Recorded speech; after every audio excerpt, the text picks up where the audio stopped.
അങ്ങനെ ഗേസ് പൈച്ചക്കുട്ടിക്ക് പറയാതൊക്കെ നിങ്ങൾ കേട്ടല്ലോ.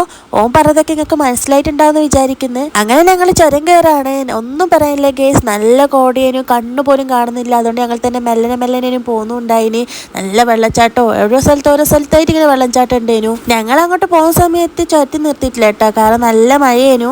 പിന്നെ തിരിച്ചുവരും ഞങ്ങൾ കുറച്ച് സമയം ചുരത്തി നിർത്തിയിട്ടുണ്ട്. നല്ല മഴയേനു, പിന്നെ അത്യാവശ്യം നല്ല കുരങ്ങന്മാരുണ്ടേനു. പക്ഷെ ഞങ്ങൾ വണ്ടിയിൽ നിന്നൊന്നും ഇറങ്ങിയിട്ടില്ല. പിന്നെ എൻ്റെ ഒരു വലിയ സംശയമായിരുന്നു, ഈ മഴയത്തൊക്കെ കുരങ്ങന്മാരിങ്ങനെ ഇറങ്ങി നടക്കുമെന്ന്. അമ്മാതിരി കുരങ്ങന്മാരുണ്ടേനു.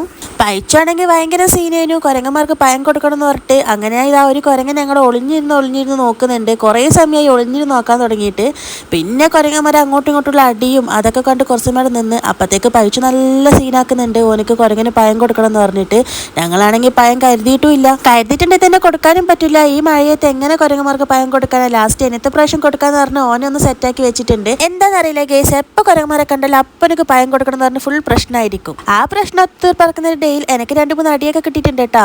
നല്ല കോട ആയതുകൊണ്ട് തന്നെ അതിൻ്റെ ഇടയിൽ നല്ലൊരു ബ്ലോക്ക് കിട്ടിയിട്ടുണ്ട്. അങ്ങനെ വലിയ ബ്ലോക്ക് ഒന്നല്ല, എന്നാലും കുറച്ച് സമയം അവിടെ പോസ്റ്റായി ഇരിക്കേണ്ടി വന്നിട്ടുണ്ട്. പിന്നെ ഈ ബ്ലോക്കൊക്കെ കഴിഞ്ഞിട്ട് നേരെ പോയത് 4-ാം വളവിലാണ് കേട്ടോ. ആടെയാണെങ്കിൽ ഞങ്ങൾ സ്ഥിരം പോകുന്നൊരു ഷോപ്പുണ്ട്. ചരത്തിൽ വന്നാൽ പിന്നെ എങ്ങനെയാ കാടമുട്ടിയും ക്രീംബീസൊക്കെ കഴിക്കാണ്ട് പോവാ. ഞങ്ങൾ അത്യാവശ്യം ഫുഡ് കഴിച്ചു വന്നോണ്ട് തന്നെ കാര്യമായിട്ട് വലിയ വിശപ്പൊന്നുമില്ല. എന്നാലും ഇവിടെ വരെ വന്ന സ്ഥിതിക്ക് എന്തെങ്കിലും കഴിക്കണമല്ലോ. നല്ല മഴയാണെങ്കിലും പറഞ്ഞിട്ട് കാര്യമില്ല, റോഡിൽ നല്ല തിരക്കുണ്ടേനു. പൊതുവെ എല്ലാവരും മഴയത്ത് ചുരത്തിൽ അങ്ങനെ ആരും പോകില്ലെന്നാ പറയാ. പക്ഷെ മഴയത്താണ് എനിക്ക് തോന്നുന്നത് ഏറ്റവും കൂടുതൽ ആൾക്കാർ ചുരത്തിൽ പോകുന്നത്. ഇവിടെയുള്ള എല്ലാ ഷോപ്പിലും ഞാൻ ഏകദേശം സാധനങ്ങൾ ട്രൈ ചെയ്തിട്ടുണ്ട്. എന്നാൽ എനിക്ക് ഒന്നും കൂടി ബെസ്റ്റായിട്ട് തോന്നിയത് ഞാൻ ഇനി പോകുന്ന ഷോപ്പിലുള്ളതാണ്.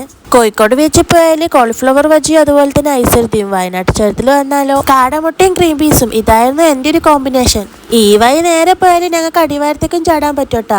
ഇതാണ് ഞാൻ പറഞ്ഞ ഷോപ്പ്. ഇതിനാണ് ഇത്ര വലിയ പ്രത്യേകത നിങ്ങൾ ചിന്തിക്കുന്നുണ്ടാവും. വലിയ പ്രത്യേകത ഒന്നുമില്ല. ഓരോ ആൾക്കാർക്കും ഓരോ സ്ഥലത്ത് ഓരോ സ്പെഷ്യൽ സ്പോട്ട് ഉണ്ടാവുമല്ലോ. അങ്ങനെയാണ് എനിക്കിവിടെ. അതിന് കാരണം എൻ്റെ നാവാണ് കേട്ടോ. അങ്ങനെ വെച്ചാൽ തെറ്റിയിരിക്കണ്ട, എൻ്റെ നാവിൻ്റെ രുചിയാണ്. എനിക്ക് ഇവിടുന്ന് കഴിച്ചൊരു ഐറ്റംസ് ഭയങ്കരമായിട്ട് അങ്ങ് ഇഷ്ടപ്പെട്ടു. ഇവിടെ പിന്നെ നല്ല ആംബിയൻസ് ആണ്, ഇരിക്കാനൊക്കെ നല്ല നല്ല സ്ഥലങ്ങളൊക്കെ ഉണ്ട്. പൈച്ചുകുട്ടി ഇത് അതിന് വേണ്ടിയിട്ടാണ് കരുതുന്നത് മേലെ പോയി ഇരിക്കണം എന്ന് പറഞ്ഞിട്ട്. പക്ഷെ അവിടെ വേറെ ഫാമിലി ഉണ്ടായിരുന്നു. പിന്നെ ഞാനിവിടെ വന്ന് ഫസ്റ്റ് ഓർഡർ ആക്കുന്നത് കപ്പയും ബീഫാണ് കേട്ടോ. കോഴിക്കോട്ടുകാരുടെ ഭാഷ പറഞ്ഞാൽ പൂളക്കറി.